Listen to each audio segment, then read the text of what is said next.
ত্রিপুরায় ভয়াবহ বন্যা পরিস্থিতির কারণে হঠাৎ করেই বাঁধ খুলে দিয়েছে ভারত। এর ফলে বাংলাদেশের ফেনী, নোয়াখালী সহ বেশ কয়েকটি জেলা ভয়াবহ বন্যায় একেবারে তলিয়ে গেছে।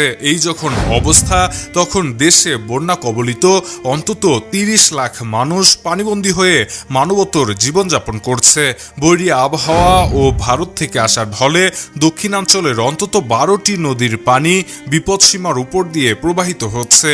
বিপদসীমার কাছাকাছি দিয়ে প্রবাহিত হচ্ছে আরও অন্তত ২টি নদীর পানি। বুধবার ২১শে আগস্ট সন্ধ্যা ৬:৩০টায় বিষয়টি নিশ্চিত করেন বরিশাল পানি উন্নয়ন বোর্ডের উপসহকারী প্রকৌশলী তাজুল ইসলাম জানান, বর্ষা মৌসুমে বিভাগের গুরুত্বপূর্ণ বেশ কয়েকটি নদীর পানি প্রবাহ পর্যবেক্ষণ করা হয়। এর মধ্যে সবশেষ বুধবার বিকেল ৫টা ২০ মিনিটের রিপোর্ট অনুযায়ী দক্ষিণাঞ্চলের ১২টি নদীর পানি বিপদসীমার উপর দিয়ে প্রবাহিত হচ্ছে। খোঁজ নিয়ে জানা গেছে, ফেনী, নোয়াখালীতে বন্যা পরিস্থিতি সবথেকে বেশি অবনতি হয়েছে।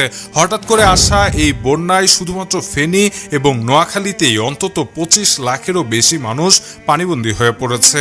আবহাওয়া অফিসগুলোর দেয়া তথ্য মতে চলমান এই ভয়াবহ বন্যা পরিস্থিতির আরও অবনতি হতে পারে এবং আগামী ৪৮ ঘন্টায় বন্যা পরিস্থিতির উন্নতির কোনো সম্ভাবনা নেই। এর ফলে বন্যা কবলিত এলাকাগুলোতে ভয়াবহ মানবিক বিপর্যয় নেমে আসতে পারে। দর্শক, বন্যার এমন আলোচিত খবরের ভিডিওগুলো সবার আগে পেতে এখনই সাবস্ক্রাইব করে রাখুন ইবিডি নিউজে। সেই সঙ্গে আমাদের ফেসবুক পেজটিতে ফলো করে দিতে ভুলবেন না। কথা হবে পরবর্তী ভিডিওতে।